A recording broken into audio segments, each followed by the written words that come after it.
नमस्कार, ANB news देख रहे हैं आप और मैं हूं आपके साथ हितेंद्र। 5 बजे 10 रिपोर्टर्स में आप सभी का स्वागत है। सबसे पहले बात करेंगे राजस्थान के मुख्यमंत्री अशोक गहलोत ने एक वीडियो ट्वीट किया है जिसमें सांसद सोमा भाई पटेल किसी से बातचीत कर रहे हैं और बता रहे हैं कि बीजेपी ने उनके लिए सबसे ज्यादा खर्च किया है। इस वीडियो में खरीद फरोख्त पर चर्चा की जा रही है और इस वीडियो को शेयर करते हुए सीएम गहलोत ने लिखा है कि हम हमेशा कहते आए हैं कि सत्ता हथियाने के लिए बीजेपी हॉर्स ट्रेडिंग करती है, यानी कि खरीद फरोख्त करती है, और ये सबके सामने अब आ गया है कि किस प्रकार विधायकों की खरीद फरोख्त की जाती है। बीजेपी ने इसे चलन बना लिया है और इन्होंने लोकतांत्रिक मर्यादाओं के विपरीत गोवा, मणिपुर, अरुणाचल प्रदेश, कर्नाटक, मध्य प्रदेश सहित कई राज्यों में हॉर्स ट्रेडिंग की है।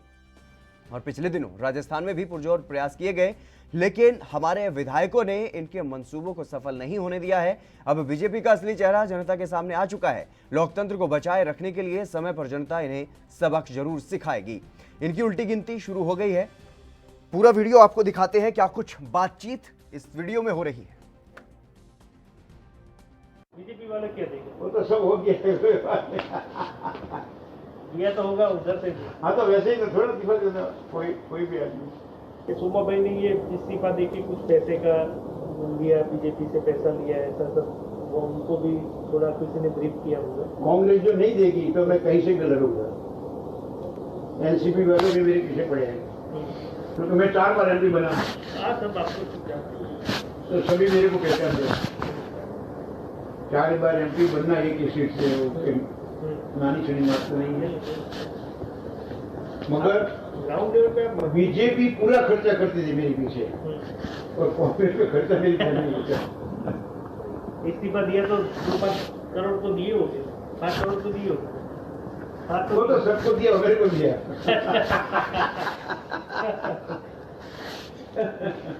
वैसे तो मानते तो बहुत है, लेकिन तो बोले 15 करोड़ दिए, 20 करोड़ दिए, लेकिन 5 करोड़ तो दिए होंगे। सबको दिया है, जो दिया हो सबको दिया है। सबको दिए। नकल लोग क्यों इस्तीफा दे रहे हैं? नहीं, इस्तीफा सही बात। किसी को टिकट की सौदा किया, किसी को पैसा दिया।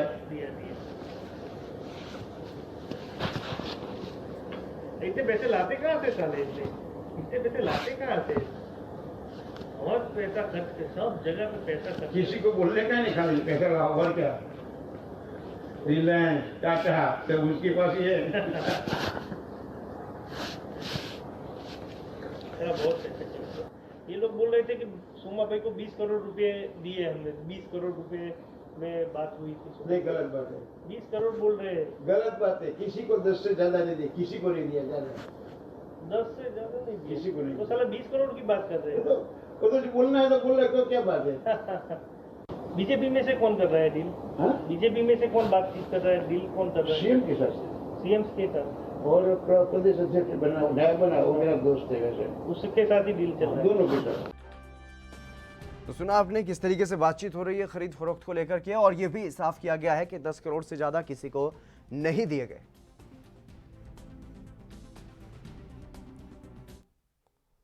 संदीप अग्रवाल हमारे संवाददाता इस खबर पर अधिक जानकारी के साथ हमारे साथ जुड़ गए हैं। संदीप, क्या कुछ जानकारी है इस घटना के बाद, जिस तरीके से ये वीडियो जो है जारी किया गया है सीएम की तरफ से, तो क्या कुछ प्रतिक्रियाएं अब सामने आ रही है, क्या कुछ राजनीतिक हलचल वहां पर देखने को मिल रही है? बिल्कुल हितेंद्र, बता दूं आपकी जानकारी कि आज दोपहर में सोशल मीडिया ट्विटर अकाउंट पर मुख्यमंत्री श्री गहलोत ने एक वीडियो जारी किया है और उस ट्विटर में उन्होंने बीजेपी पर खरीद फरोख्त के और हॉर्स ट्रेडिंग के आरोप लगाए हैं। उन्होंने साफ कहा है कि वो जनता को गुमराह कर रही है बीजेपी और सरकार गिराने की पूरी मंशा है। पिछले दिनों भी विधायकों द्वारा खरीद फरोख्त का काम किया गया था, लेकिन वो उनके मंसूबे सफल नहीं हो पाए। ऐसे में अब बीजेपी ने पलटवार किया है, क्योंकि जो बीजेपी के प्रदेश अध्यक्ष हैं वो अभी बीमार चल रहे हैं, अस्पताल भर्ती है। इसलिए जो बीजेपी का दावा नेता है उन्होंने ट्वीट के माध्यम से उनको साफ करार दिया है कि ये बीजेपी की चाल है, ये पुराना वीडियो है, ये हमारा वीडियो नहीं है। ऐसे में कोई भी कांग्रेस जो है वो लगातार बदनाम करने की साजिश की जा रही है बीजेपी को। बीजेपी कभी ऐसा काम नहीं करती जो कांग्रेस करती है। जी चंद्र, बिल्कुल, कहीं ना कहीं जिस तरीके से वार पलटवार की जो सियासत है वो एक बार फिर से शुरू हो गई है राजस्थान में, लेकिन इसका क्या कुछ फर्क दिखाई देने वाला है, क्या कुछ फर्क इस वीडियो से पड़ने वाला है? क्या इससे बीजेपी को कोई नुकसान होगा या कांग्रेस को कोई फायदा होता हुआ दिखाई दे रहा है?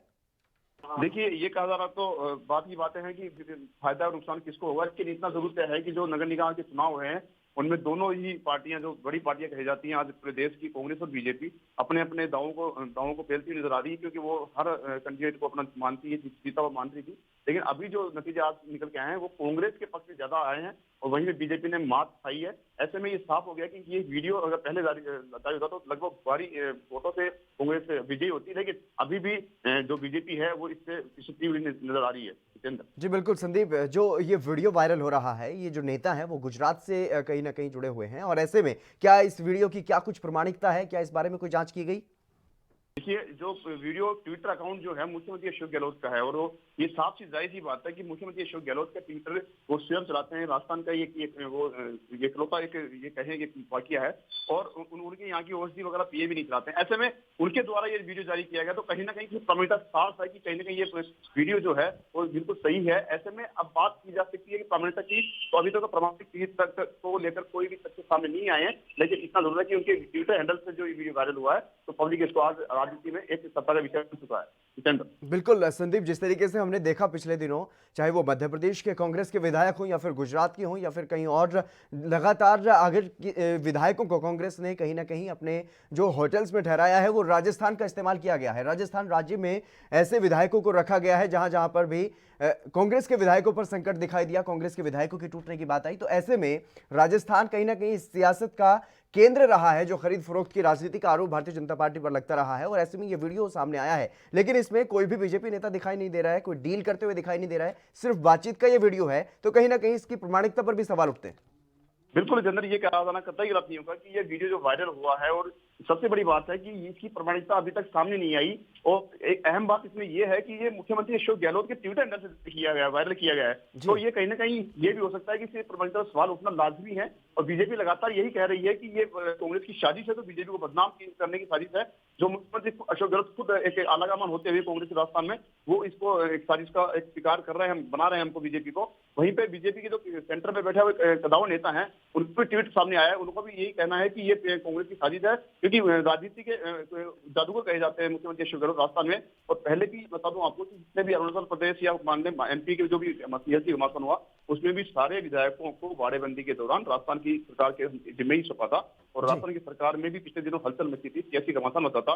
उन्होंने साफ कहा था मुख्यमंत्री अशोक गहलोत ने कि चाहती है कि बीजेपी हमारी सरकार गिरे, लेकिन हम इसमें उनको कामयाब नहीं होने देंगे, और आखिर में उन्होंने अपनी सरकार बचाई। तो कहीं साफ हो जाता है कि कोई ना कोई प्रमाणिकता अभी देनी होगी मुख्यमंत्री अशोक गहलोत को या राजस्थान सरकार को, उसके बाद ये तय हो पाएगा कि ये वीडियो कहाँ का है और कहाँ तक सही है वीडियो।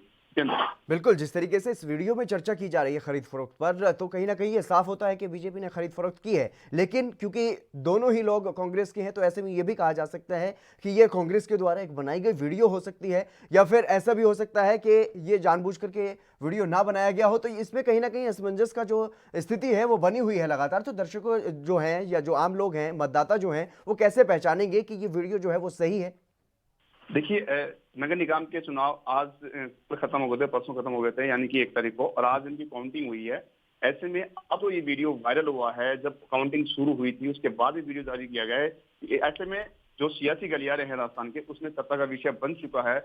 पक्ष के लोग तो इसको सही बता रहे हैं, वहीं विपक्ष के जो लोग हैं वो लगातार इसकी एक प्रमाणिकता पर सवाल उठाते नजर आ रहे हैं कि आमजन की बात करें या नेताओं की बात करें, किसी भी पार्टी की बात करें, आरएलपी के एक संयोजक या राजस्थान के प्रभारी या अध्यक्ष जो है हनुमान बेनीवाल, उन्होंने भी इस मामले को लेकर सवाल उठाया है कि बीजेपी और कांग्रेस दोनों एक थाली के तख्ते पर हैं। उन्होंने कांग्रेस के इस वीडियो पर साफ साफ कह दिया है कि ये वीडियो एक साजिश है, जो कांग्रेस जो लगातार अपना प्रोपेगेंडा अपनाती रहती है, और सियासी घमासान मसले के बावजूद कांग्रेस अपनी हरकतों से बाज नहीं आती, और ये जो वीडियो है इसकी प्रमाणिकता को लेकर सवाल खड़े करना लाजमी है।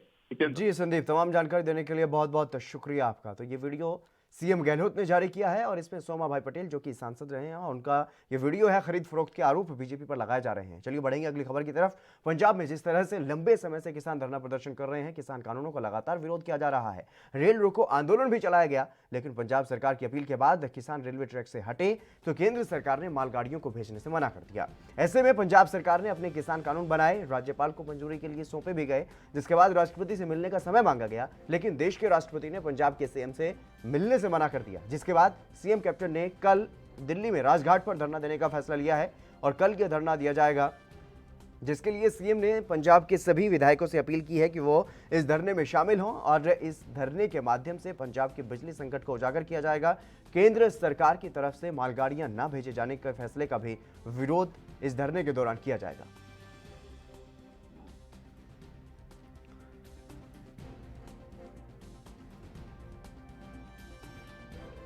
किसान कानूनों का ये पूरा मसला, किसान कानूनों का विरोध लगातार पंजाब में जारी है और इस बीच जिस तरीके से रेलवे ट्रैक पर किसान बैठे हुए थे, धरना दे रहे थे, रेल रोकी जा रही थी, लेकिन पंजाब सरकार ने जब अपील की, क्योंकि पंजाब में यूरिया की भी कमी है और जिस तरीके से बिजली संकट गहराता हुआ नजर आ रहा है, लगातार जो कोयला है उसके खत्म होने की बात कही जा रही है। विनीत कपूर इस खबर पर हमारे साथ जुड़ गए हैं अधिक जानकारी के साथ। विनीत, क्या कुछ जानकारी है, किस तरीके से ये धरना कल दिया जाएगा दिल्ली में? क्या सीएम दिल्ली पहुंच चुके हैं या फिर कल ही जाएंगे? देखिए, सीधे तौर पर अगर कांग्रेसी विधायकों की बात करें तो जो कांग्रेसी विधायक हैं वो अब पंजाब से और चंडीगढ़ से कहीं ना कहीं दिल्ली की तरफ पलायन करना शुरू कर चुके हैं। दिल्ली जाएंगे और आज रात दिल्ली में कपूरथला हाउस, जो मुख्यमंत्री का निवास स्थान है, वहां पर ये धरने की रणनीति बनाई जाएगी कि किस तरह धरना किया जाना है। हालांकि कोविड-19 के चलते दिल्ली के अंदर धारा 144 लगी है, इसी वजह से 4-4 की रो के अंदर जो विधायक हैं वो कपूरथला हाउस से राजघाट पहुंचते हुए नजर आएंगे और वहां पर विरोध प्रदर्शन जो है वो बड़े लेवल पर शुरू होगा। सुबह 10:30 बजे के आसपास विरोध जो है वो शुरू हो जाएगा। मुख्यमंत्री भी कहा जा रहा है कि आज रात को ही दिल्ली पहुंच जाएंगे और कहीं ना कहीं इस पूरे मसले को लेकर अपने विधायकों के साथ, पार्टी आला कमान के साथ एक प्रॉपर रणनीति बनाने का काम करेंगे, जिसके तहत केंद्र की मोदी सरकार को कल घेरने का पूरा प्रयास किया जाएगा। क्योंकि लगातार कैप्टन अमरिंदर सिंह केंद्र से आग्रह कर रहे हैं कि इस सिचुएशन के अंदर इंटरवीन करें। पंजाब के अंदर कोयले की कमी हो चुकी है, पंजाब के अंदर यूरिया की कमी हो चुकी है, तो ऐसे में जो मालगाड़ियां हैं उनकी आवाजाही को शुरू किया जाए। लेकिन केंद्र ने स्पष्ट कर दिया है कि 7 तारीख तक ना तो कोयले की ट्रेनें चलाई जा सकती है, ना ही यूरिया की ट्रेनें चलाई जा सकती हैं, तो ऐसे में मालगाड़ियों पर रोक लगाई गई है। इसका भी कैप्टन सरकार विरोध करती नजर आ रही है, क्योंकि इस वक्त सिचुएशन ये है कि कोयले के भंडार पूरी तरह से विभिन्न पावर प्लांटों में खत्म हो चुके हैं और किसी भी समय पंजाब के अंदर ब्लैकआउट हो सकता है, किसी भी समय यहां पर बिजली संकट जो है वो गहरा सकता है। इसी को लेकर कैप्टन अमरिंदर सिंह चिंतित हैं। हालांकि उन्होंने राष्ट्रपति से समय मांगा था कि राष्ट्रपति जो है केंद्रीय कानूनों के मसले में और पंजाब की जो सिचुएशन बनती जा रही है उस मसले पर पंजाब के विधायकों को समय दें और उनकी बातचीत सुनने का काम करें। लेकिन राष्ट्रपति की तरफ से भी जब पंजाब के विधायकों को, कैप्टन अमरिंदर सिंह को समय नहीं दिया गया, तो फिर विरोध के सिवा और कोई ऑप्शन पंजाब के विधायकों के पास नहीं रहता और इसी को लेकर एक प्रॉपर रणनीति बनाई गई है और जो कल कहीं ना कहीं इंप्लीमेंट होती नजर आएगी। कल बड़े लेवल पर दिल्ली के अंदर केंद्र की मोदी सरकार के खिलाफ पंजाब कांग्रेस के जो विधायक हैं वो कैप्टन अमरिंदर सिंह की अगुवाई में धरना देते नजर आएंगे और कहीं ना कहीं विरोध अपना दर्ज करने का काम करते नजर आएंगे। लेकिन क्या सिर्फ पंजाब कांग्रेस के विधायक वहां पर जाएंगे? क्योंकि अपील सीएम ने सभी विधायकों से की है, क्या बाकी दलों के विधायक भी वहां पर पहुंचेंगे?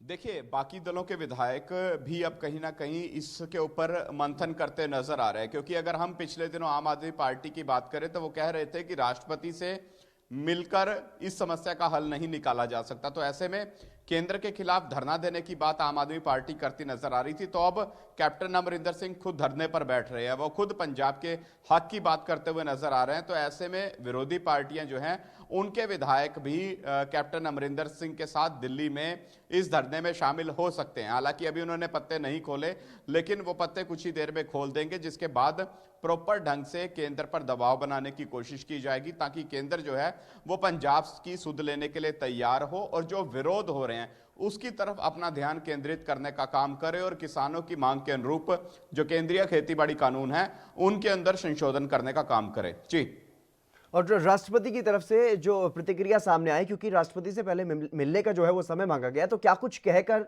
मना किया गया है? क्या वजह बताई जा रही है, क्यों सीएम से मिलने का समय नहीं दिया गया? देखिए, फिलहाल व्यस्तता का हवाला दिया गया है कि राष्ट्रपति महोदय जो हैं फिलहाल व्यस्त हैं, इसी वजह से वो पंजाब के विधायकों को समय नहीं दे पाए हैं। व्यस्तता का फिलहाल हवाला दिया गया है। लेकिन अगर हम कांग्रेसी विधायकों की बात करें तो वो कल वहां पर धरना देंगे। बिल्कुल विनीत, तमाम जानकारी देने के लिए बहुत बहुत शुक्रिया आपका। फिलहाल रुकेंगे एक छोटे से ब्रेक के लिए, जल्द हाजिर होंगे।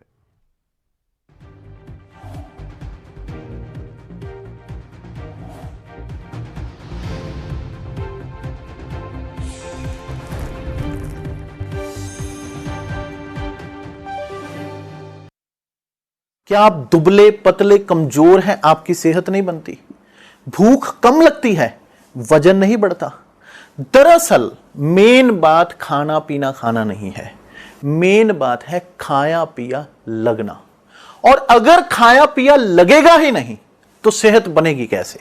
इसलिए हमारी संस्था सन्यासी आयुर्वेदा ने एक ऐसी दवा बनाई है जो कि आपके पाचन तंत्र को, आपके लीवर सिस्टम को ठीक करने का काम करती है, ताकि आप जो भी खाएं उसका पूरे का पूरा निचोड़ आपके शरीर को लगे, आपकी भूख बढ़े, खाया पिया सही से लगे, नया खून बने, हड्डियों में जान आए, वजन बढ़े, ताकत बढ़े, चेहरे पर नूर आए और आप मोटे तगड़े खूबसूरत पर्सनैलिटी के मालिक बन जाएं। यह दवा पूरी तरह से आयुर्वेदिक होती है। इसका शरीर पर कोई भी साइड इफेक्ट, कोई भी नुकसान या दुष्प्रभाव नहीं होता। लड़के लड़कियां दोनों इसका इस्तेमाल कर सकते हैं और पहले 15 दिन के अंदर ही आपको इसका असर महसूस हो जाएगा।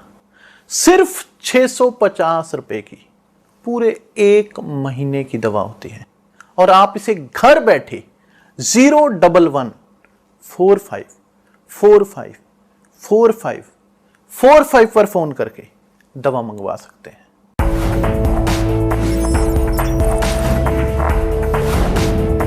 कम ब्रेक और ज्यादा खबरों के साथ देखिए ANP news in channel number पर।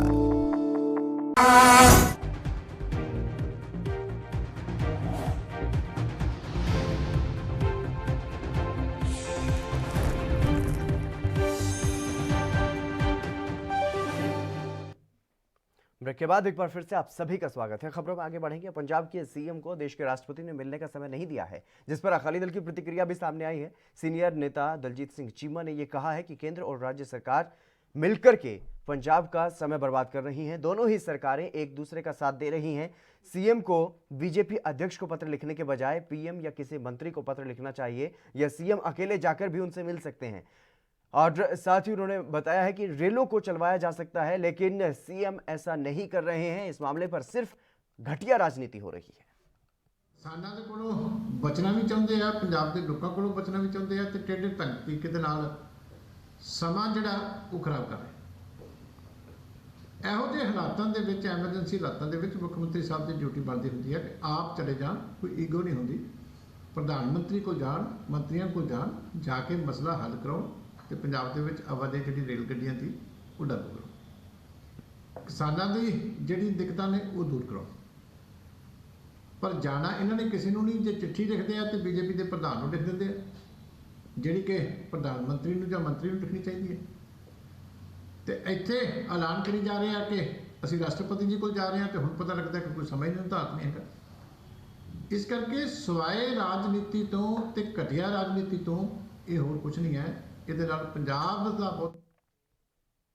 वहीं बात अगर राजस्थान की जाए तो वहां भी गुर्जर समुदाय का आंदोलन लगातार जारी है। लगातार समाज के लोग सड़कों पर और रेलवे ट्रैक पर डटे हुए हैं, अपनी मांगों को लेकर प्रदर्शन कर रहे हैं। खबरों के अनुसार समाज के लोग बैसला गुट और भूरा भगत गुट में बटे हुए हैं और अलग अलग प्रदर्शन कर रहे हैं।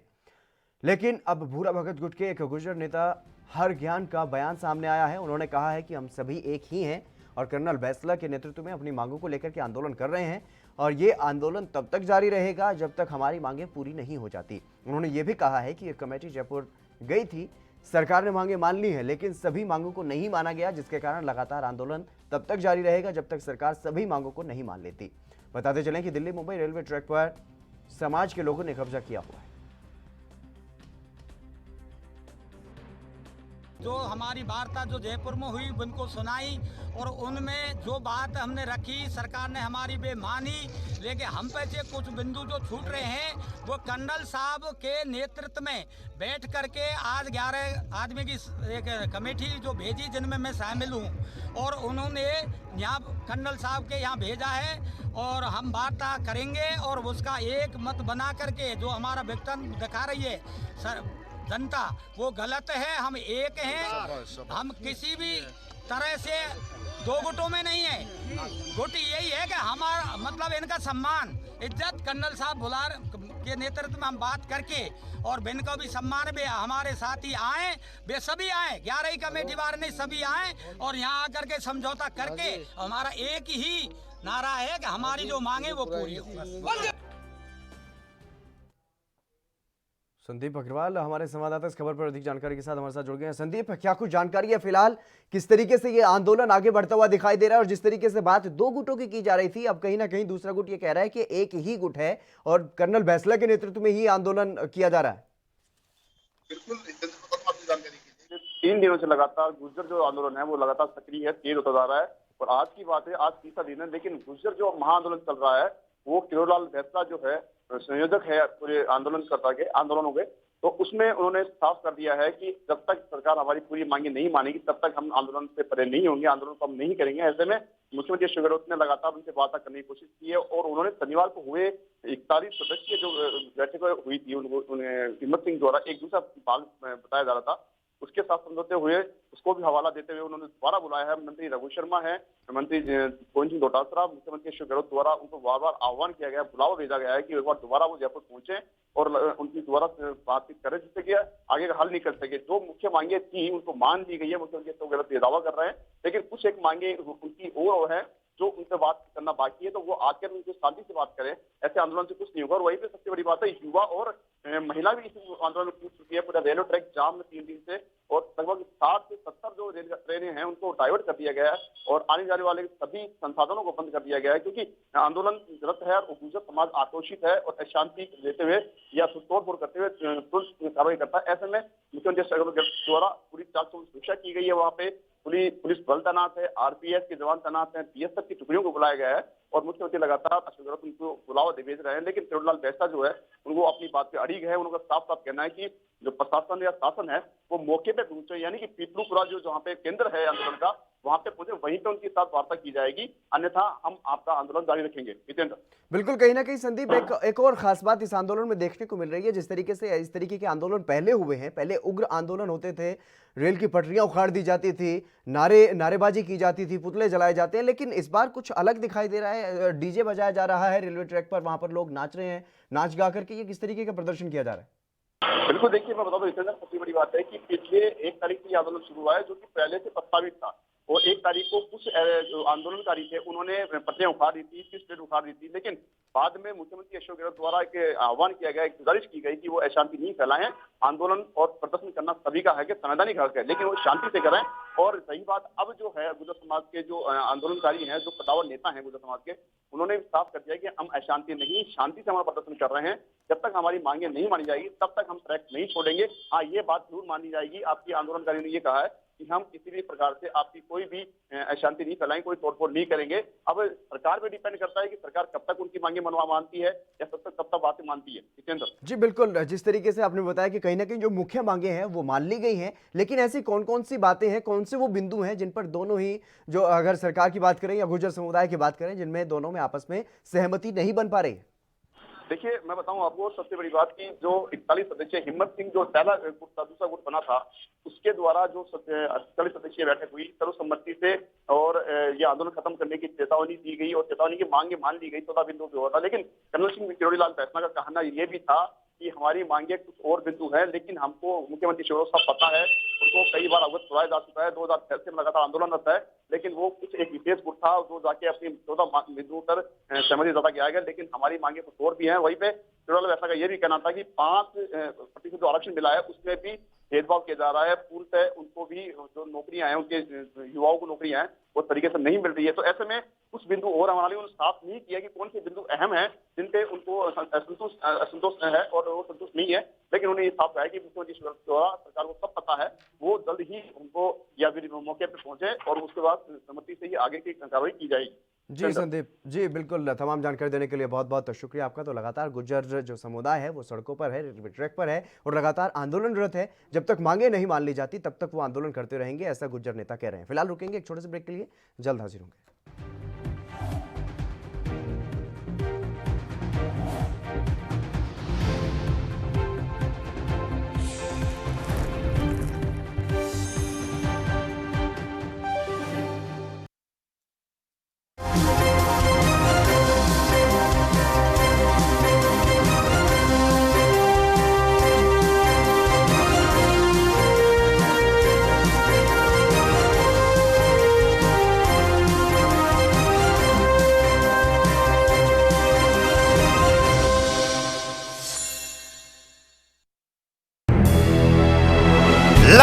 लेकर चंडीगढ़ तक, मुंबई से लेकर रायपुर तक, क्या है राजनीति की हलचल, क्या है समाज का मिजाज। राजधानी लाइव, हमारी नजर, आपका फैसला, हर रोज सुबह 8 बजे सिर्फ ANP न्यूज पर।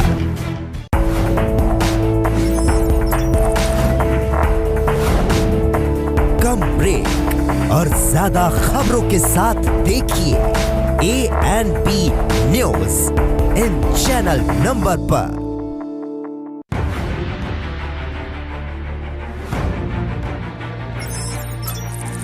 खबर चाहे सियासत की हो या सरकार की, खबर चाहे भ्रष्टाचार की हो या गुनहगार की, दिन भर में क्या रहा देश जगत का हाल, किस मुद्दे ने बनाई किसकी सरकार, रखते हैं हम सब पर नजर, पहुंचाते हैं हम हर खबर। हम हैं ANP न्यूज। क्या आप दुबले पतले कमजोर हैं, आपकी सेहत नहीं बनती, भूख कम लगती है, वजन नहीं बढ़ता? दरअसल मेन बात खाना पीना खाना नहीं है, मेन बात है खाया पिया लगना। और अगर खाया पिया लगेगा ही नहीं तो सेहत बनेगी कैसे? इसलिए हमारी संस्था सन्यासी आयुर्वेदा ने एक ऐसी दवा बनाई है जो कि आपके पाचन तंत्र को, आपके लीवर सिस्टम को ठीक करने का काम करती है, ताकि आप जो भी खाएं उसका पूरे का पूरा निचोड़ आपके शरीर को लगे, आपकी भूख बढ़े, खाया पिया सही से लगे, नया खून बने, हड्डियों में जान आए, वजन बढ़े, ताकत बढ़े, चेहरे पर नूर आए और आप मोटे तगड़े खूबसूरत पर्सनैलिटी के मालिक बन जाएं। यह दवा पूरी तरह से आयुर्वेदिक होती है। इसका शरीर पर कोई भी साइड इफेक्ट, कोई भी नुकसान या दुष्प्रभाव नहीं होता। लड़के लड़कियां दोनों इसका इस्तेमाल कर सकते हैं और पहले 15 दिन के अंदर ही आपको इसका असर महसूस हो जाएगा। सिर्फ 650 रुपए की पूरे 1 महीने की दवा होती है और आप इसे घर बैठे 01145454545 पर फोन करके दवा मंगवा सकते हैं। सबसे अलग अंदाज, हम बनेंगे आपकी आवाज, सवालों की धार, खबरों की बौछार, सिर्फ मेरे साथ ANP न्यूज पर।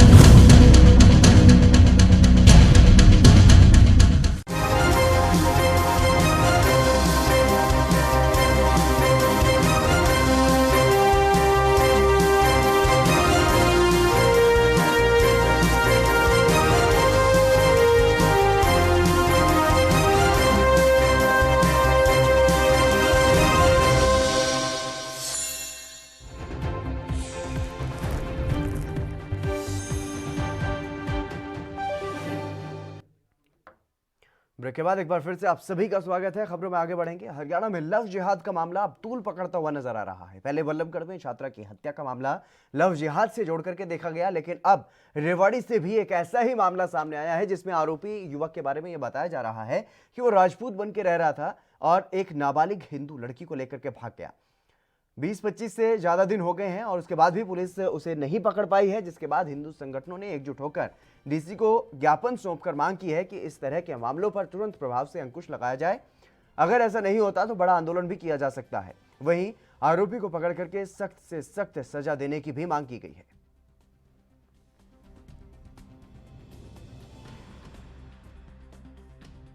हुआ है जो लड़का राजपूत बन के रह रहा था और मोमडन लड़का था। ये लव जिहाद बंद होना चाहिए। जो 24 दिन में 22-23 दिन में बरामद नहीं हो पाया, उसकी आगे 1 दिन में होना चाहिए। इसमें सख्त से सख्त उसको कठोर से कठोर सजा दी जाए, जो कि आगे ऐसी अप्रिय घटना ना हो सके। प्रमुख आज सरकार से ये मांग करता हूँ कि बांसदूधा के अंदर जो बेटी हमारी अगवा करके ले गए हैं लव जिहाद के तहत, उसको बहका करके हम चाहते हैं कि वो जल्दी जल्दी बरामद की जाए और एक इस तरह का कानून बनाया जाए जो कि धर्मांतरण हो रहा है वो बंद हो और पूरे देश में प्रदेश में इस तरह की मांग है। पहले भी बहुत अत्याचार हुए, उनको आज। पूजा शर्मा हमारे संवाददाता हमारे साथ जुड़ गई हैं। पूजा, क्या कुछ जानकारी है इस पूरे मामले के बारे में? जिस तरीके से पहले बल्लभगढ़ में ये मामला आया, अब रेवाड़ी से एक और ऐसा ही मामला सामने आया है। इस तरीके के कितने और न जाने कितने मामले होंगे जिसमें इस तरीके का काम हुआ है कि पहले नाम बदल करके, अपना धर्म बदल करके दिखाया गया और बाद में हिंदू लड़की को प्रेम के जाल में फंसा करके लड़के भाग जाते हैं दूसरे विशेष समुदाय के। देखिए, हरियाणा में बात की जाए, लव जिहाद के मामले लगातार सामने आ रहे हैं। पहले निकिता हत्याकांड हुआ, उसके बाद रेवाड़ी में जिस तरह से एक और मामला सामने आया है, मामले में सरकार पूरी तरह से गंभीरता बरत रही है। गृह मंत्री अनिल विजय, उन्होंने यह ऐलान भी किया है कि यूपी की तर्ज पर हरियाणा में भी लव जिहाद को लेकर कानून बनाया जाएगा। लेकिन कहीं ना कहीं देखिए, इस पूरे मामले में सरकार को सख्त होना पड़ेगा।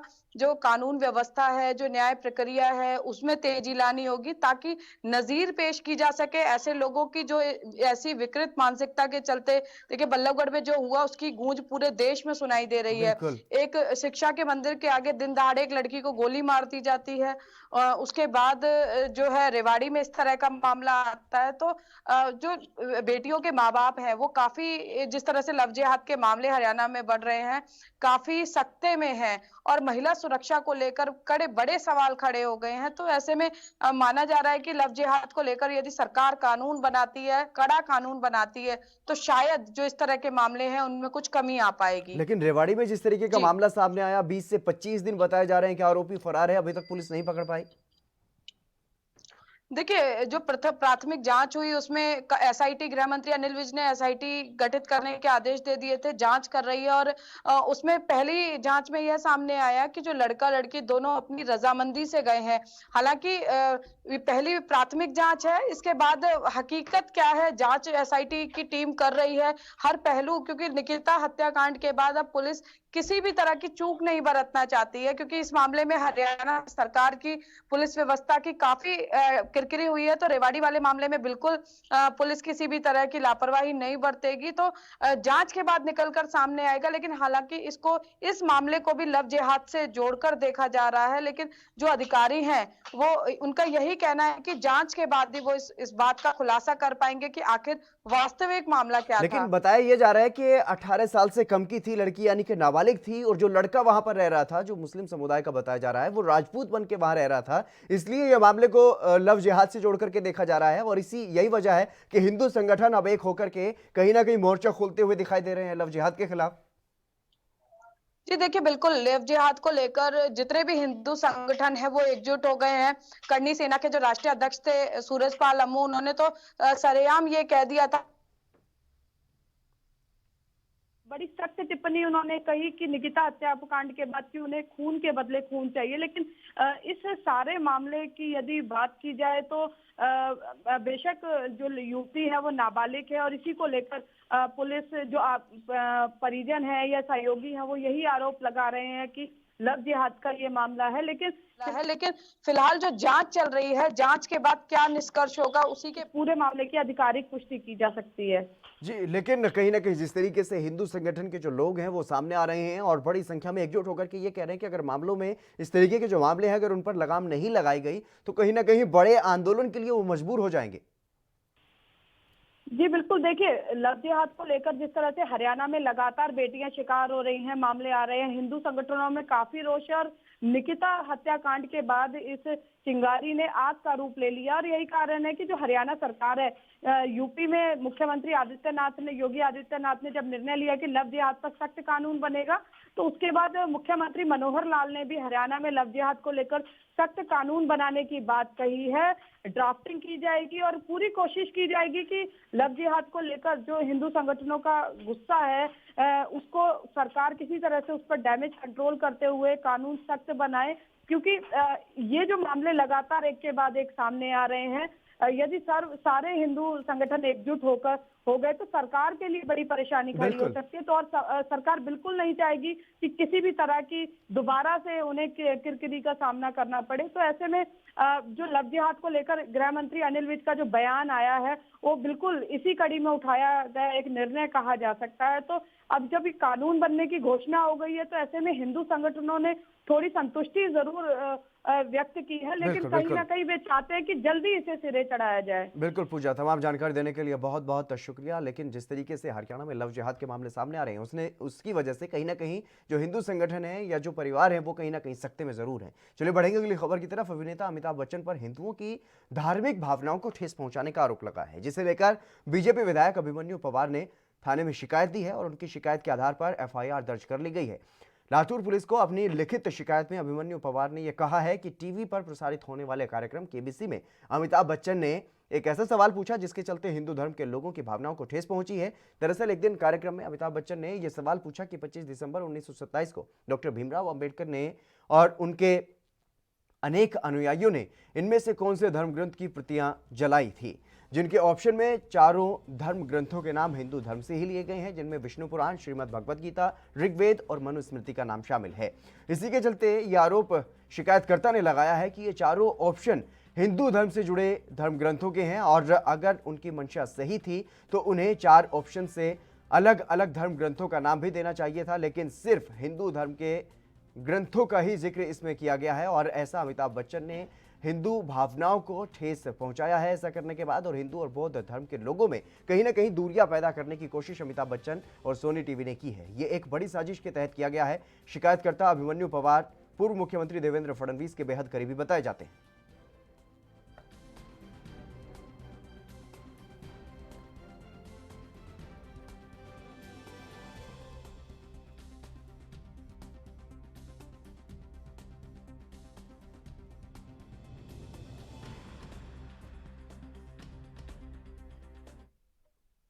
सत्यप्रकाश सोनी हमारे संवाददाता हमारे साथ लाइव जुड़ चुके हैं। सत्यप्रकाश, क्या कुछ जानकारी है इस पूरे मामले के बारे में? जिस तरीके से आरोप अमिताभ बच्चन पर लगा है धार्मिक भावनाओं को ठेस पहुंचाने का, क्या कुछ कार्रवाई या पुलिस की तरफ से की जा रही है? देखिए हितेंद्र, सोनी टीवी पे चल रहा है कौन बनेगा करोड़पति में जिस तरह से अमिताभ बच्चन ने जी एक सवाल के तहत जिस तरह से हिंदू धर्म के तमाम ग्रंथों का नाम के तौर पर ऑप्शन में रखा था विष्णु पुराण, जी श्रीमद् भगवद गीता, ऋग्वेद और मनुस्मृति, वो कहीं न कहीं जो है अब लोगों की जो है धार्मिक स्थिति को जो है खराब करने वाली इस तरह का आरोप जो है बीजेपी के विधायक जो है अभिमन्यु पवार ने लगाया। हालांकि महाराष्ट्र के लातूर में यह शिकायत लिखित शिकायत पे उन्होंने दिया। उनकी मांग थी कि वो तुरंत एफआईआर किया जाए और उनके ऊपर कार्रवाई की जाए। ऐसे में लातूर पुलिस ने साफ तौर पे ये कहा है कि सबसे पहले हम इस पूरे मामले की जांच करेंगे, उसके बाद अगर सही पाया गया तो उचित जो कार्रवाई होगी वो की जाएगी। लेकिन जिस तरह से अभिमन्यु पवार का ये आरोप है वो कहीं न कहीं बड़ा गंभीर है, हिंदू धर्म को कहीं न कहीं आहत और ठेस पहुंचाने वाला है। इसमें बौद्ध धर्म में भी पूरी तरह से जो है सम्मिलित है। बौद्ध धर्म के लोगों को भी काफी ये बातें जो आहत की गई है, क्योंकि जिस तरह से उन्होंने ऑप्शन दिया था, जाहिर तौर पर अगर ऑप्शन देना ही था तो हिंदू धर्म के अलावा बाकी धर्मों के जो ग्रंथ है उनका भी नाम डालना चाहिए था, लेकिन इस तरह से उन्होंने नहीं किया। इससे साफ जाहिर होता है कि अमिताभ बच्चन ने जानबूझकर जो है हिंदू धर्म और बौद्ध धर्म के बीच ये खाई पैदा करने की कोशिश की। इस तरह का आरोप उन्होंने लगाया है, जिसकी जांच जो है अब लातूर पुलिस कर रही है। जी बिल्कुल सत्यप्रकाश, तमाम जानकारी देने के लिए बहुत बहुत शुक्रिया आपका। तो लेकिन जिस तरीके से ये आरोप लगाया गया है, गंभीर आरोप लगाया है कि कहीं ना कहीं एक साजिश के तहत ऐसा किया गया है। चलिए बढ़ेंगे अगली खबर की तरफ। मध्य प्रदेश के रीवा से एक शर्मनाक खबर सामने आई है, जहां एक और देश भर में महिलाओं और लड़कियों के साथ दुष्कर्म जैसे मामले सामने आ रहे हैं। नाबालिग बच्चियों और छोटी छोटी सी मासूम बच्चियों को भी हवस का शिकार बनाया जा रहा है। वहीं अब बुजुर्ग महिलाओं को भी दुरिंदगी का शिकार होना पड़ रहा है। रीवा में एक 65 साल की बुजुर्ग महिला के साथ जबरन दुष्कर्म का मामला सामने आया, जहां महिला बीमार थी और दवा लेने के लिए अकेली ही जा रही थी, लेकिन आरोपी ने मौका देखकर महिला को खेत में खींच कर ले गया और वहां पर उसके साथ घिनौनी वारदात को अंजाम उसने दिया। 35 साल के आरोपी को फिलहाल पुलिस ने गिरफ्तार कर लिया है और आगे की कार्रवाई में जुट गई है।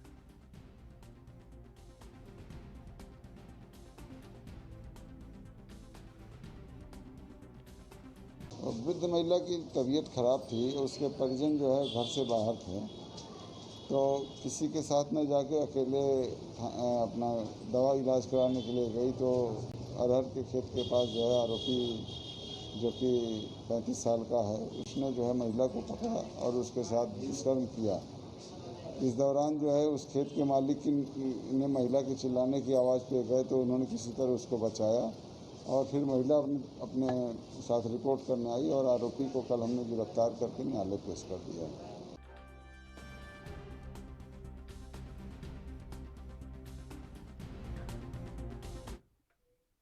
विजय त्रिपाठी हमारे संवाददाता हमारे साथ जुड़ गए हैं। विजय, क्या कुछ जानकारी है इस पूरे मामले के बारे में, किस तरीके से आरोपी ने इस वारदात को अंजाम दिया?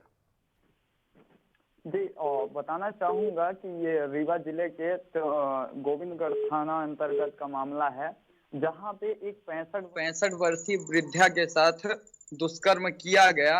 वृद्धा की तबीयत खराब थी, उसके घर में कोई नहीं था, वह रीवा आई थी दवा लेने के लिए, लेकिन जैसे ही लौटने लगी तो खेत के पास आरोपी पहले से ही नजर बना के बैठा हुआ था। जैसे ही वृद्धा खेत की तरफ से गुजरने लगी तो आरोपी ने घिनौना कृत्य किया।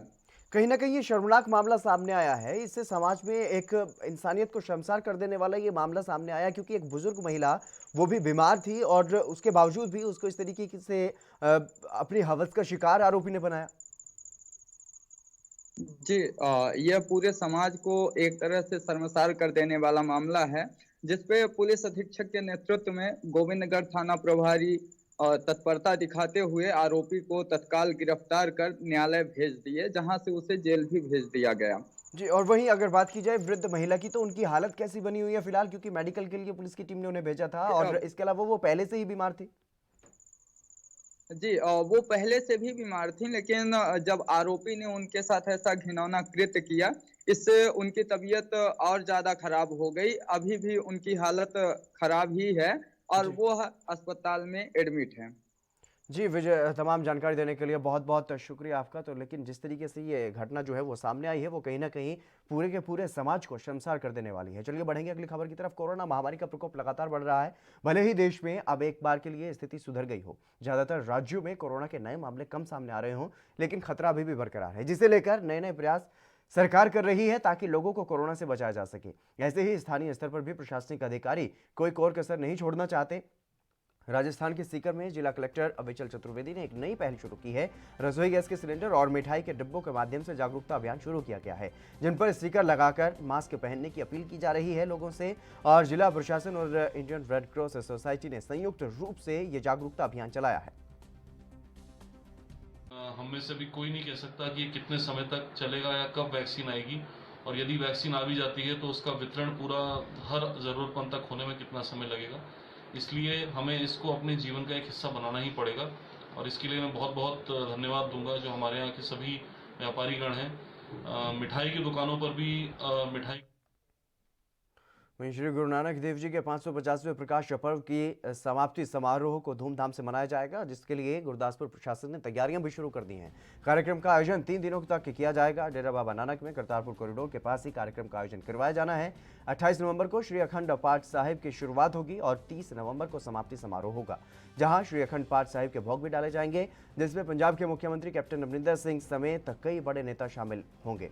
इसको लेकर के डेरा बाबा नानक के एसडीएम अर्शदीप सिंह ने श्री करतारपुर कॉरिडोर के पास समागम वाली जगह का जायजा लिया है, और इस दौरान उन्होंने ये भी बताया है कि पिछले साल 550 साला प्रकाश पर्व की शुरुआत की गई थी और इस साल 28 नवंबर से 30 नवंबर तक समाप्ति समारोह का आयोजन किया जाएगा, लेकिन कोरोना के कारण इस बार कार्यक्रम छोटा ही रहेगा।